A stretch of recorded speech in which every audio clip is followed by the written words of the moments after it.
कोई भी अकेला नहीं ढूंढता।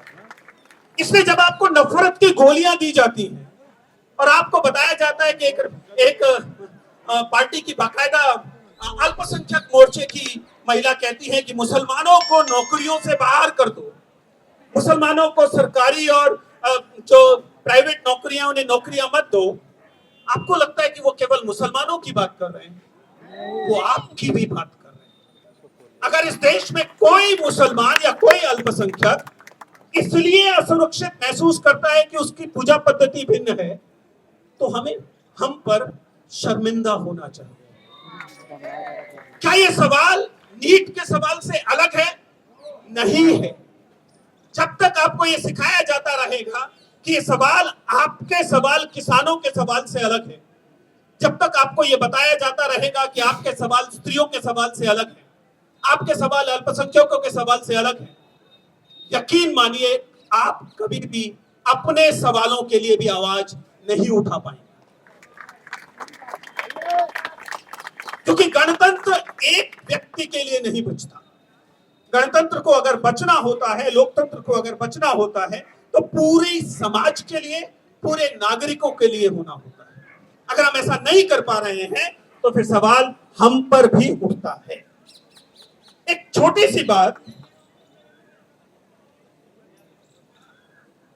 हालांकि इनमें से बहुत कुछ ऐसा है जो मैंने नंदिता मैम से सीखा है और उनसे कुछ जूनियर हुई यूनिवर्सिटी में, इसलिए कहीं तो धृष्टता ही जाएगी, लेकिन मौका मिला है। और कई बार सोशल मीडिया आपको बेमतलब की ताकत भी दे देता है। आपको लगता है कि आपको 5 बिलियन लोग सब्सक्राइब करते हैं, इसलिए आपकी बात शायद सुन ले। हालांकि कह रहा हूं कि जो कुछ सीखा है नंदिता मैम से ही सीखा है इस मामले में। इसका संबंध इस बात से है कि हम जब नागरिक अधिकारों के लिए खड़े होते हैं, ठीक है, शिक्षक हूं इसलिए यह दावा नहीं कर सकता कि जो भी बातें कहूंगा मीठी मीठी कहूंगा। मैंने अपनी सॉलिडेरिटी एक्सप्रेस की और मैं उम्मीद करता हूं कि उससे मेरी स्थिति सब स्पष्ट हो जाती है। लेकिन पिछले 2-2.5 दशकों से लगातार इन आंदोलनों में, इन प्रतिरोधों में शामिल रहा हूं।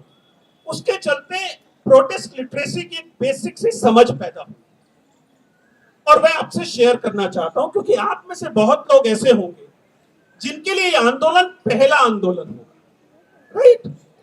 काफी लोग हैं, तो thank you for saying it. तो अगर ये बात थोड़ी सी कड़वी लगे या लगे कि नहीं सर जो बात हमने कही थी आप नीट पे नहीं बोल रहे हैं, लेकिन जरूरी बात है, क्योंकि अभी अभिषेक से बात हो रही थी, आशुतोष से बात हो रही थी, वे जानना चाहते थे कि सर आप तो इस तरह के आंदोलनों में रहे हैं, आपको इस आंदोलन में क्या और चीज ऐड करने की जरूरत लग रही है? उस लिहाज से कहना चाह रहा हूं। देखिए, ये बात समझ में आती है कि आप या आपके परिवार में कोई इस परीक्षा में बैठा होगा या आपका निकट कोई इस परीक्षा में बैठा होगा और उसके साथ जब ऐसा हुआ तो आपको क्रोध आया होगा, आप में आक्रोश पैदा हुआ होगा और आपका जो उम्र है उसमें आपको लगा होगा कि सारी दुनिया को उलट पुलट कर दे। Absolutely justified, absolutely justified. But please understand, अगर आप एक आंदोलन में उतरते हैं तो आपने निजी तौर पर जो पाया खोया, निजी तौर पर जो आपको क्रोध आया, निजी तौर पर जो आप में आग लगा देने की हिम्मत आई या इच्छा आई, वो मैटर नहीं करती। एक समय के बाद आपको, जब आप इस तरह के नागरिक प्रतिरोध में शामिल होते हैं, और नागरिक प्रतिरोध में शामिल होना चॉइस नहीं है, ध्यान रखिए, नागरिक प्रतिरोध में शामिल होना आपका दायित्व है। ऐसा नहीं है कि आप यहां पर आए और आपने अभिजीत पर कोई एहसान किया, या विजेंद्र चौहान यहां पर आए और उन्हें लगे कि उन्होंने विद्यार्थियों पर कोई एहसान किया। ये मेरा दायित्व है, नागरिक होने के नाते मेरा दायित्व है, नागरिक होने के नाते आपका दायित्व है। लेकिन इस दायित्व में कुछ और दायित्व शामिल होते हैं, इसे समझिए। मैं हमेशा से कहता रहा हूं कि लोकतंत्र में प्रतिरोध, यूं मैं बहुत धार्मिक व्यक्ति नहीं, लेकिन उस एनालॉजी का इस्तेमाल कर रहा हूं, आप समझ पाएंगे कि नागरिक प्रतिरोध के जो स्थल होते हैं वह लोकतंत्र में एक तीर्थ की तरह होते हैं, और आपको उस तीर्थ की शुचिता समझनी चाहिए। अगर आप उस तीर्थ की शुचिता समझने की स्थिति नहीं रखते तो फिर आइए, 4 नारे लगाइए और चले जाइए, आपका समर्थन होगा। लेकिन अगर आप वाकई इसे लक्ष्यों तक पहुंचाना चाहते हैं तो कुछ बेसिक सी चीजें प्लीज गांठ बांध लीजिए। पहली बात, जैसा मैंने कहा कि क्रोध प्रतिरोध का स्थायी भाव नहीं है। हिंदी का शिक्षक हूं, जिन लोगों को स्थायी भाव नहीं पता समझ लीजिए, हर रस का एक स्थायी भाव होता है। इसका मतलब उसका केंद्रीय मेन थीम है। When we talk about anger, anger is not the central theme in democratic protest. It is not. क्योंकि एंगर किसकी थीम होती है? एंगर दंगों की थीम होती है।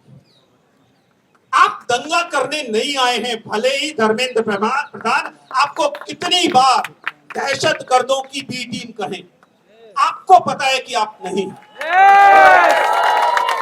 अगर आपको ये पता है कि आप दहशत गर्दों की बी टीम नहीं है, तो आपको यह भी पता है कि ना तो नफरत, ना क्रोध, इवन शत्रु के खिलाफ भी न नफरत न क्रोध, ये आपके प्रतिरोध का स्थायी भाव नहीं।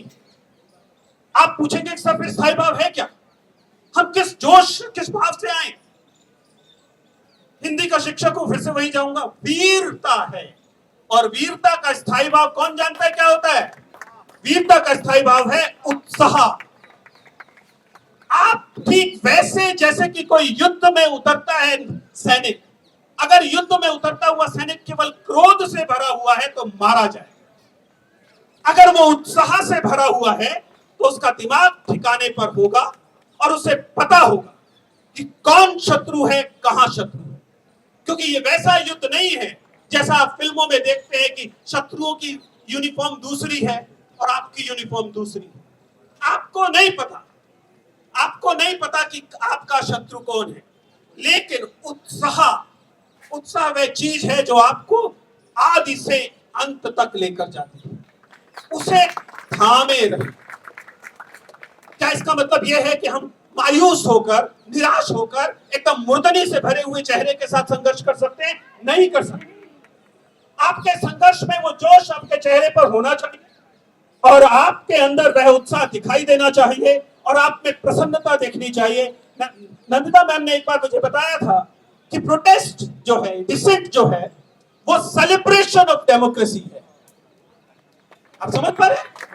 लोकतंत्र में जो उत्सव है, लोकतंत्र का उत्सव है प्रतिरोध। उसके अंदर संगीत होना चाहिए, उसके अंदर नृत्य होना चाहिए, उसके अंदर प्रसन्नता होनी चाहिए, उसके अंदर सहभाव होना चाहिए। आपको पहचानना चाहिए कि आपका साथी, देखें, आप उसे देखें और पहचाने, लगता है इसे पानी की जरूरत है और आपके पास पानी की बोतल है, वो अपने आप उसकी तरफ चली जानी चाहिए। जब तक आप इस सहभाव के साथ, इस उत्साह के साथ आप प्रतिरोध नहीं करेंगे, तब तक आपके अंदर प्रतिरोध की जो बेसिक लिटरेसी है उसका अभाव दिखाई देगा। इसलिए ये जो डिसेंट आप कर रहे हैं, ये डेमोक्रेसी का एक उत्सव है। इस उत्सव में आप शामिल हैं और केवल आप शामिल नहीं। आपको लगता है कि वर्दी में जो पुलिस वाले, जो सुरक्षा कर्मी यहां आए, वो कोई विरोधी है। अरे उनके भी तो बच्चे यही परीक्षा दे रहे हैं, उनका भी तो सपना यही है। कांस्टेबल, एक एसआई, एक एएसआई क्या सोचेगा? अधिक से अधिक ये सोचेगा ना कि मेरा बेटा भी एक दिन नीट की परीक्षा दे, डॉक्टर बन जाए, जेई की परीक्षा दे, इंजीनियर बन जाए, यूपीएससी की परीक्षा दे, विजयन चौहान के सामने आके बैठे, मॉक इंटरव्यू दे। मैं जब अक्सर ट्रेवल करता हूँ, एयरपोर्ट्स पर हम लोग सिक्योरिटी क्रॉस कर रहे होते हैं, तो जैसे आप सिक्योरिटी क्रॉस करते हैं, जाके खड़े होते हैं, आपको मालूम है कि देश के अधिकांश जो एयरपोर्ट है वो सीआईएसएफ के पास है। मैं जाकर अपने हाथ को ऐसे करके खड़ा हो जाता हूँ, जैसे आप जानते हैं कि तरीका होता है।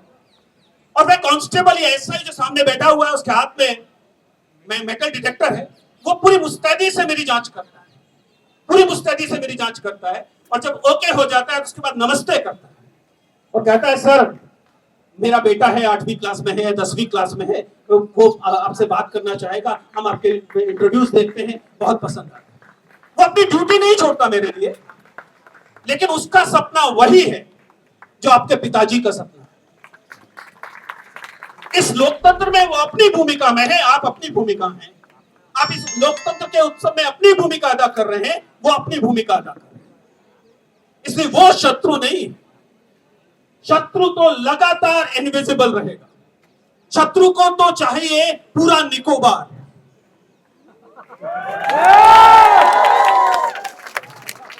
शत्रु जानता है कि अगर आपका बजट ये 1,40,000 करोड़ जो कि पूरे देश की शिक्षा का बजट है, पूरे देश की जीडीपी का 3% नहीं है, वह अगर बढ़कर 10% हो जाएगा तो आप सब लोगों को बराबर शिक्षा मिलेगी, और जब सब लोगों को बराबर शिक्षा मिलेगी तो निकोबार छीनना संभव नहीं रह जाएगा। इसलिए वो सुनिश्चित करता है